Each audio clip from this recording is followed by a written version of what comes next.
Wow. Woo. Hello, ladies, and thank you for joining me for this week's episode of Queen's Journey. One of the leading causes of disability in the U.S. is mental disorders. Regardless of age, sex, income, or cultural background, you are at a risk. And the probability of experiencing stress, depression, and anxiety doesn't stop at adolescence, but spans a lifetime. So understanding how you think and how you feel and behave is essential to overall well-being. Helping each other.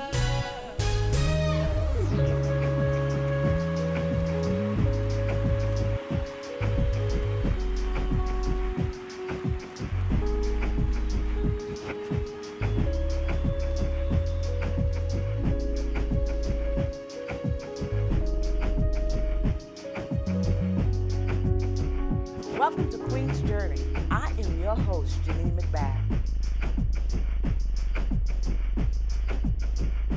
Helping each other.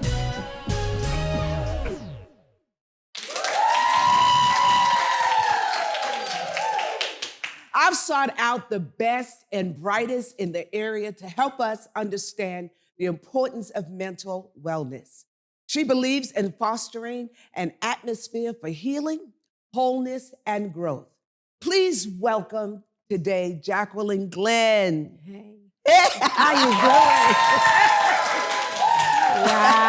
I am so glad that you are with us today, Jackie. Oh, it's been an honor just to be invited. Oh. The energy in the room. Oh, this is exciting. It is. The topic itself can be a little, but I think just us being together and being able to have this conversation is just going to be enlightening today. Absolutely. Yeah, I'm excited. I'm Yes. excited because you're the best. I think you're the best. Okay. All right now. I'm going to live up to it. I think you are the best. And so Okay. I think you're going to be able to help us to understand Absolutely. this whole area of wellness. Yes. Yeah. Yes. And Yeah. it is wellness. Yeah, and it is. And I thank you for that. So let's get into it. If we have a toothache, we go to the dentist. Absolutely. Okay?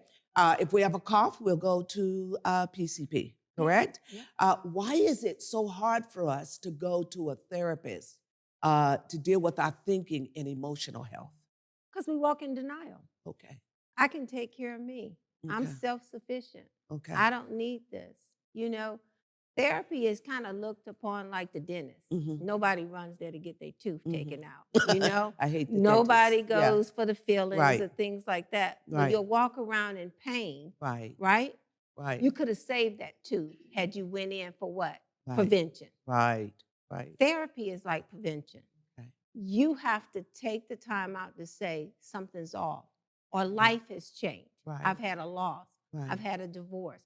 I changed jobs. I retired. All of those things can impact us, and we won't take the time out to say, hey, I need to go talk to somebody. Mhm. It's okay to do that.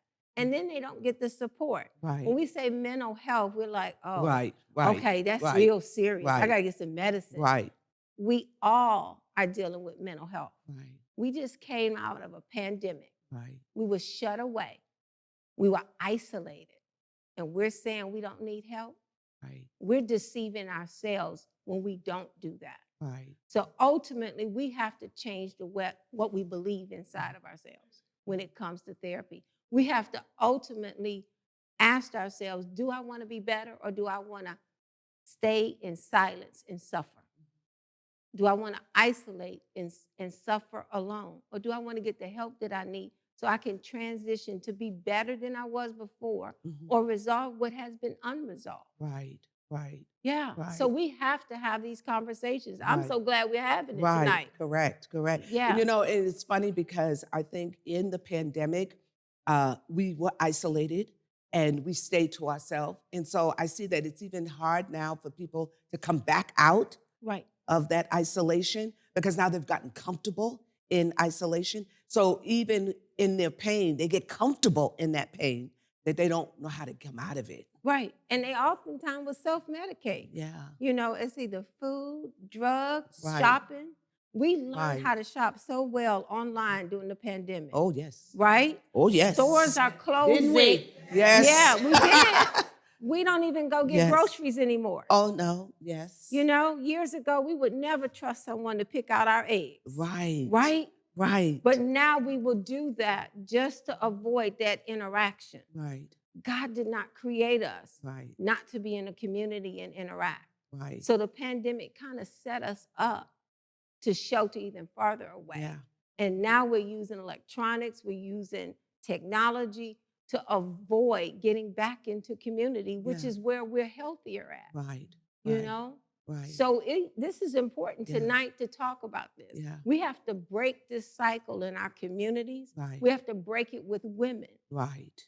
We are the biggest targets, not to say we need help. Right. Right. We'll carry groceries that are too heavy and never ask someone, can you put this bag in my car? Good. It's That's the right. same thing with our mental wellness. Right. Are you doing okay? Right. Our husbands will ask us, are you okay, hon? Yeah. Mhm. And he knows something's off. Why not say to him, trust him enough to, Mhm. if he asks the question, he's built to hear the Yeah. answer. Yeah. It's the Yeah. same way with therapy. Right. If they're there for you, why won't you take the opportunity to go and talk to somebody? Why suffer alone? Right. The Right. number one killer almost with African American women is heart attacks. Wow. Yes. Yes. Heart yes. attacks a lot of times come from what? Stress. Stress. Stress. And that's your emotional well-being. Yeah. You're trying to carry something you weren't supposed to carry by yourself. Right. Right.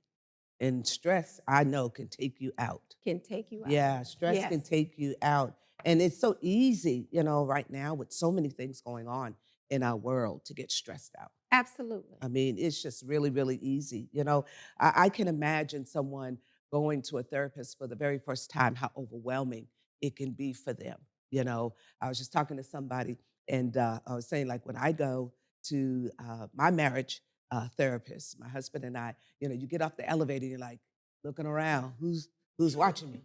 Who's seeing me going here? Absolutely. Yes. Because Yes. it could be overwhelming, Yes. Yes. You're looking, okay, where are they? Are they looking at me? And, everybody knows you. Right. So, like, what is she going in there for? Why is she in there? So it could be overwhelming. So how do you help someone to become comfortable with a therapist? Actually, when they go to look to find a therapist, they need to really read the bio. Mhm. See if they can have a conversation ahead of time with that therapist.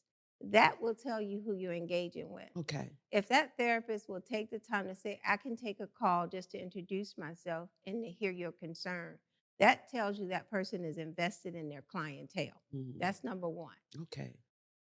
Also, think about when you wake up in the morning, you don't really assess who's the bus driver. You don't assess when you get on the plane. Nobody interviews the pilot. Why are you so reluctant to talk to a therapist when you'll trust someone that'll put you in the air for 3 hours? Right.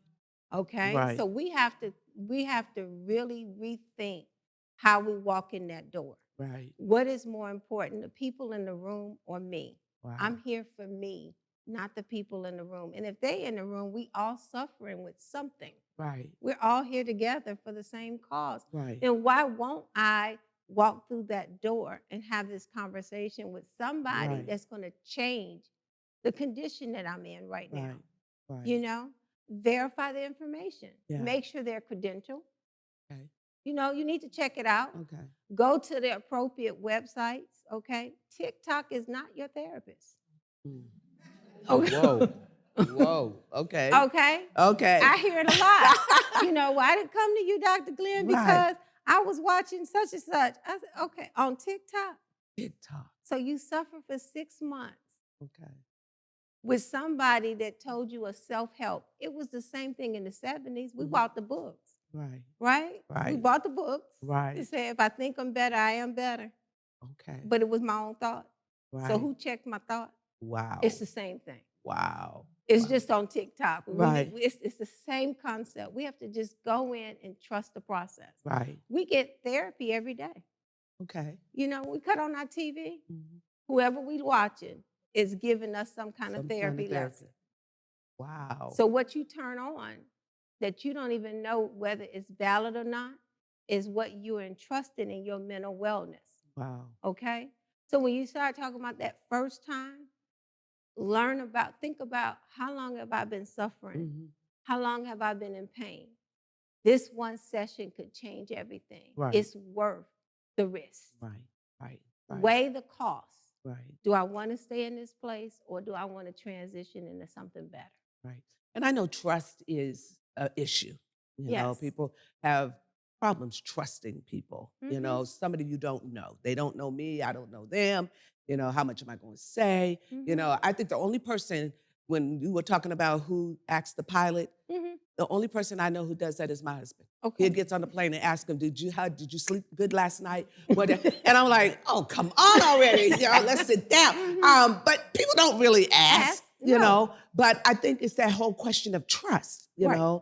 How can I trust this individual to be able to get me from point A to point B? And I've been in this isolation for so long and in this pain for so long. I don't know if I can trust them. So Mhm. how do we deal with this trust issue? Well, first of all, you got to try it. What you've already tried didn't work, Okay. right? So you got to try it. You got to trust the process Okay. more so than the therapist. Okay. The therapist is just a tool Right.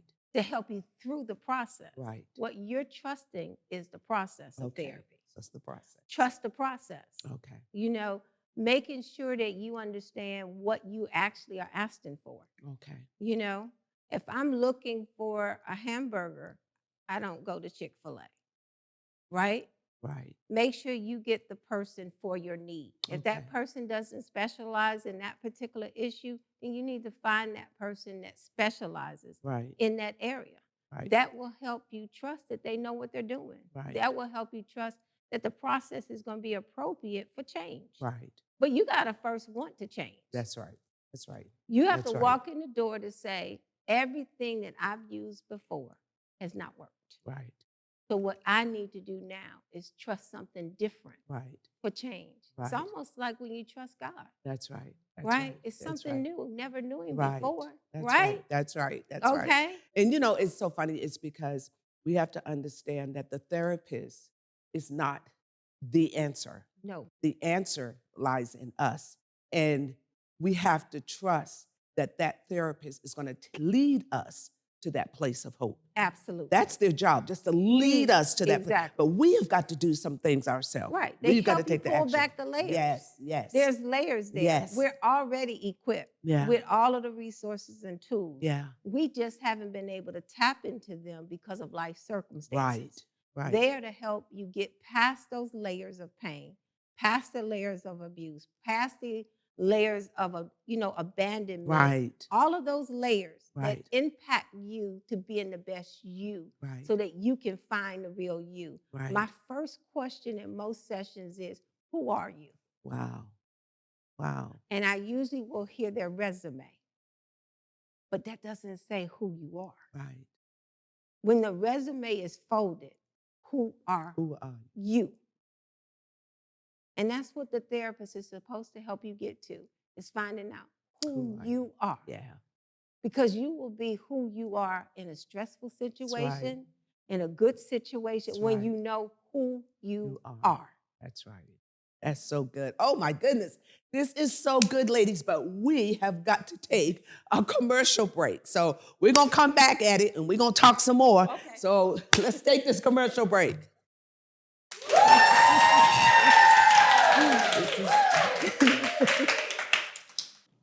Yes, I have used the Employee Assistance Program, which was known to all the employees as EAP. And EAP is an opportunity for us to get free counseling sessions. I think it was initially 6, and based upon the counselor approving more sessions, we were able to get more. I went because as my mother started getting sick and having to need care by aides and us, she was becoming combative, and it was very hard for me to adjust to the personality. She was overtaking her medicine or undertaking her medicine. So I would lock it up in a suitcase with a code. So, she would go off on me. So it was very difficult for me to see her in that position. It was very stressful. And when the aides didn't show up, I had to be the caregiver.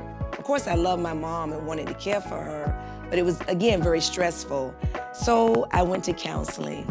And I was able to speak with, I had a female counselor with her about the changes and me adjusting to it and just letting her know how stressful it was. She helped me to see it in a different light, to have compassion for my mother. My mother knew who I was. That was a difficulty for me. It wasn't like she had dementia. I'm like, I'm your daughter, I'm helping you. But I think it was just her dealing with the fact that she was sick and needed help because she had been independent all her life. Hey ladies, Lady J and our guest Jacqueline Glenn have suggested some resources on today's topic that could be very helpful. We have 3 books: Finding Hope in a Dark Place by Dr. Clarence Schuler, Soul Reset by Junius Dotson, and The Body Never Lies by Alice Miller. Just a few tools to help through the therapeutic process. The myth that I heard growing up as a child about people, about mental illness, was like they were crazy just because they was dealing with something like women were having nervous breakdowns in relationships, and they would go to the 9th floor or something like that to the hospital. But it made me kind of scared as a child growing up. Now I realize that we all deal with mental illness in some form, but stress, the news, watching the news every day, that can stress you out. And mental illness is real.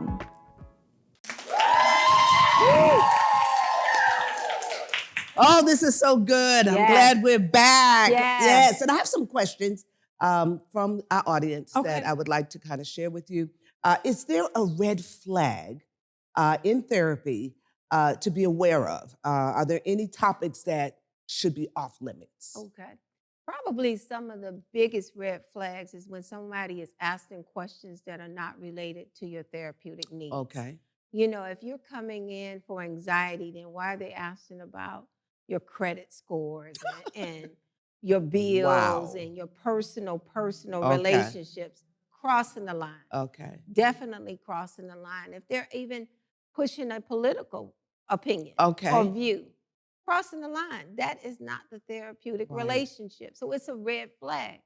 But also, say for instance, you're in therapy and it starts out and you realize, you know what, I think I need something else. And you let that therapist know to say, I'm having an addiction issue. Well, they're not qualified for addiction and they don't refer you out. That's a red flag. Okay. They should know, hey, I've gotten you here. Mhm. Go over here to get this help with this person that specializes Right. in addiction. Right. And then if you still need help with the anxiety or the depression, you can come back. Right. I'll leave you open, but you don't continue a therapeutic relationship outside of the scope of your therapy. That's so good. So that's a red flag. If someone is telling you, it's almost like going to your primary care, Right. right? Right. There you And go. they say, I've taken all these tests, but this is out of my area. I Right. need to what? Refer you That's to the right. specialist. That's right. So use that Yes. same Yes. rule of thumb Yes. is that if that individual does not specialize in certain special areas Mm. and they want to continue, you need to look for another therapist. Okay. If that therapist is asking for personal favors, Mm. you may run a business, you may be in the line of other opportunities, and they're probing you to help them with something on their Wow. personal agenda. Wow. That's a red flag. Those are things that actually can be reported to licensure when an individual will do something like that. Wow. Yeah, so individuals, when you're walking in there, you're vulnerable and you're trusting us. So if there's a red flag, you don't have to apologize. You can end the relationship and you report it. That's your red flag. That's your out. When There's they red flags, ladies. These There's are red flags, okay? Red flags. Red flags. Yes, Wow. absolutely. What about a man? Do you, like, if I'm a woman, do I have to go to a woman or can I go to a man? How does that work? It really depends. Okay. It depends on what you're most comfortable with. Okay. Oftentimes, when I work with male clients, Mhm. it's because of issues that they may have dealt with abuse. Okay. And they do not want to talk to a male therapist. I see. And it could be vice versa as well with a female. You don't necessarily have to match up with Okay.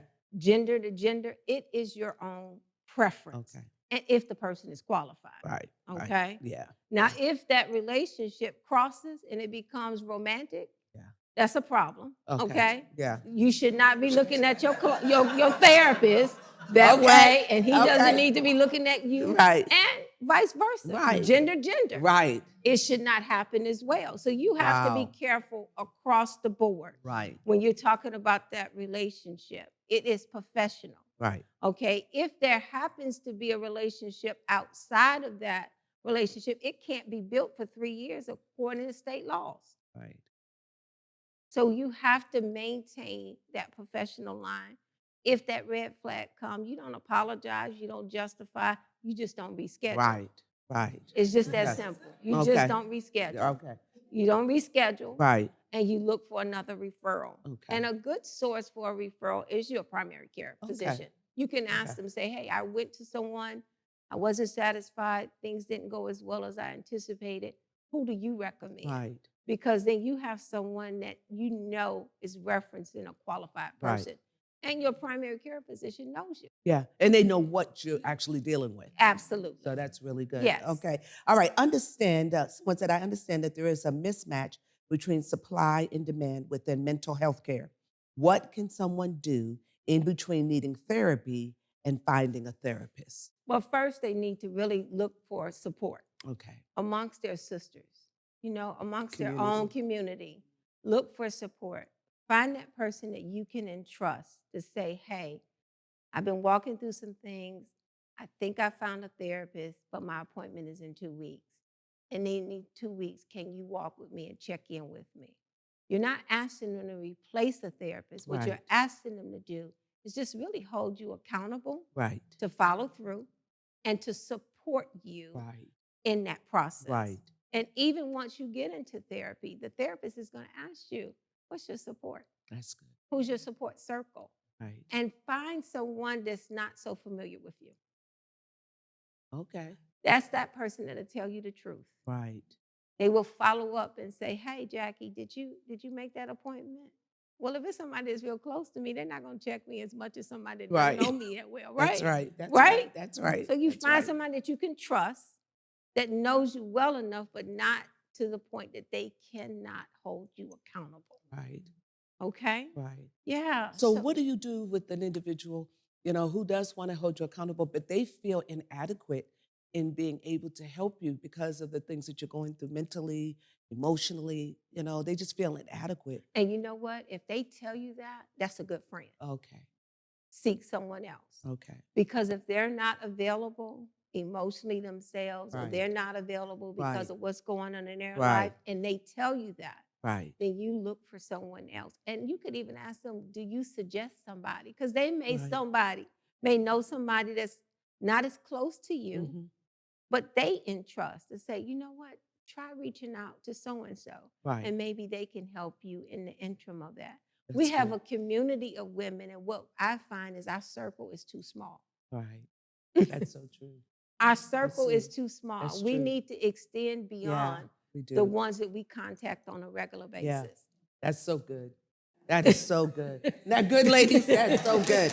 That is so good. All right. Well, suicide is on the rise. Yes. Ever since COVID and post-COVID, suicide has just been on the rise. And so death by suicide has made major headlines recently of seemingly well people. And what are some signs to look for in family and friends who have thoughts of harming themselves? Them actually talking about it. Okay. Them talking about death, them talking about feeling hopeless. Some of them actually making their end of life plans, with a will, or looking for a lethal weapon, purchasing a gun, stacking their medications, all of those things. But then it could be some subtle things like, I don't sense God, or I don't sense family, or I don't sense belonging. Mhm. You have to do follow-up questions with them. When someone says that, you see those signs, then you need to ask the questions.